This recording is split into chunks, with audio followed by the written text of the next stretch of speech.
नमस्कार दोस्तों, स्वागत है आपका हमारे चैनल पर, जहां हम बात करते हैं देश दुनिया की अर्थव्यवस्था, बिजनेस और फाइनेंस की बड़ी खबरों की। आज हम बात करेंगे मूडीज रेटिंग एजेंसी की ताजा रिपोर्ट की, जिसने भारत की अर्थव्यवस्था को लेकर एक बहुत ही दिलचस्प अनुमान लगाया है। क्या है वो अनुमान और इसका असर हम सब पर कैसे पड़ेगा, चलिए जानते हैं रेटिंग एजेंसी मंडे रेटिंग की। मंडे रेटिंग ने ग्लोबल माइक्रो आउटलुक रिपोर्ट में कहा है कि भारत की अर्थव्यवस्था 2025 में 7% और 2026 में 6.5% की दर से बढ़ेगी। यानी भारत अब भी दुनिया के सबसे तेजी से बड़ी अर्थव्यवस्था बना रहेगा।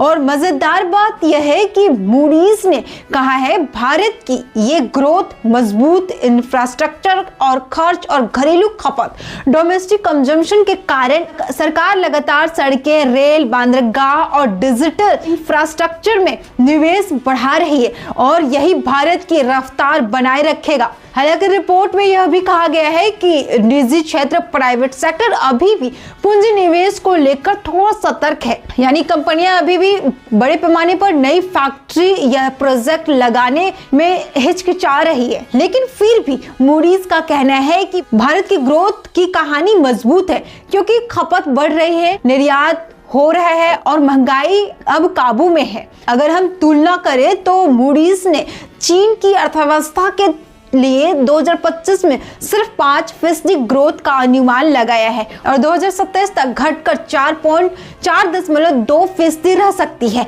यानी साफ है कि आने वाले कुछ सालों तक भारत की G20 देशों में से सबसे तेज बढ़ती अर्थव्यवस्था बना रहेगा। वैश्विक स्तर पर मूडीज का कहना है कि दुनिया के GDP ग्रोथ 2026 और 27 में करीब 2.5% से 2.6% के बीच रहेगी, जो भारत से काफी कम है। रिपोर्ट में एक और दिलचस्प बात सामने आई है। कुछ भारतीय निर्यातकों को अमेरिकी 50% टैक्स का सामना करना पड़ता था, लेकिन उन्होंने तुरंत अपने निर्यात को रीडायरेक्ट किया और सितंबर में भारत का कुल निर्यात 6.75% बढ़ गया। यानी मुश्किलों के बावजूद भारत के एक्सपोर्ट्स लचीलापन दिखाया और नए बाजारों में अपने पैर जमा लिया। तो दोस्तों, मूडीज की यह रिपोर्ट भारत के लिए एक कॉन्फिडेंस बूस्टर है। 2025 में 7% की ग्रोथ मतलब रोजगार, इंफ्रास्ट्रक्चर और निवेश सब में तेजी आने की उम्मीद है।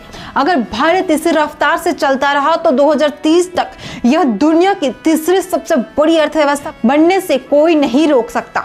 आपका क्या मानना है? क्या भारत इस रफ्तार को बनाए रख पाएगा? अपने विचार नीचे कमेंट सेक्शन में जरूर बताएं। Bureau report.